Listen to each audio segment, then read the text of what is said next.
Blood and guts aren't depicted in the icon. It's always about the highest order of heroism, the highest order of sacrifice, the highest order of saintliness. These are the pieces that for centuries were anchors for spirituality in Russia. Icons installed magnificently in churches, privately in homes, and even quietly on soldiers' lapels. They are considered a pathway to prayer. You'd approach the icon and you would see something that is expected to be seen. You don't want to be surprised. And that familiarity leads you to a contemplative prayer state that is very spiritual to the believer. Kent Russell is the CEO and curator of the Museum of Russian Icons. Its collection of some 1,000 pieces dating from the 14th century to the present is the largest collection of icons outside of Russia. Give me a sense of how these pieces are created, and this is a piece that dates to 1600. You start with a piece of wood.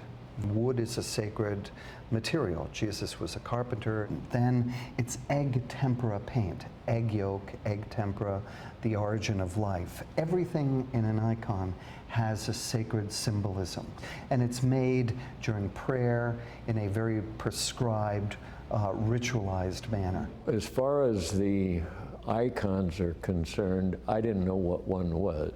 This entire collection, not to mention the pristine museum that houses it, is, for lack of a better term, the hobby of now retired plastics magnate Gordon Langton.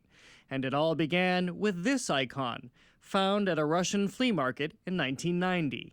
I picked it up and I decided I'd ask if I could buy it. And they told me I could buy it for $28, I think it was. As the owner of Nipro, a plastics manufacturer with dealings in Russia, Langton became enamored with icons, and a collection was born. Do you consider yourself a religious person? I have always gone to church. The degree of being religious is, questionable. In his spare time, Langton made himself an icon expert. He acquired most of his pieces in Germany, where a flood of icons safely landed during Stalin's anti-religious regime. I brought them back and they went on the walls of our home. And when it got to be 100, my wife said, "No more." And so I started trying to figure out what to do with them. In 2006, Langton used part of his plastics fortune to build the Museum of Russian Icons, turning a rundown former mill building into a state-of-the-art museum in Clinton, Massachusetts. It's where his company was located, but not exactly a cultural hub. Why did you want it here in Clinton? I like Clinton. Ever practical, he served as collector and curator. When you're hanging icons in the middle of the day, you gather a crowd watching you.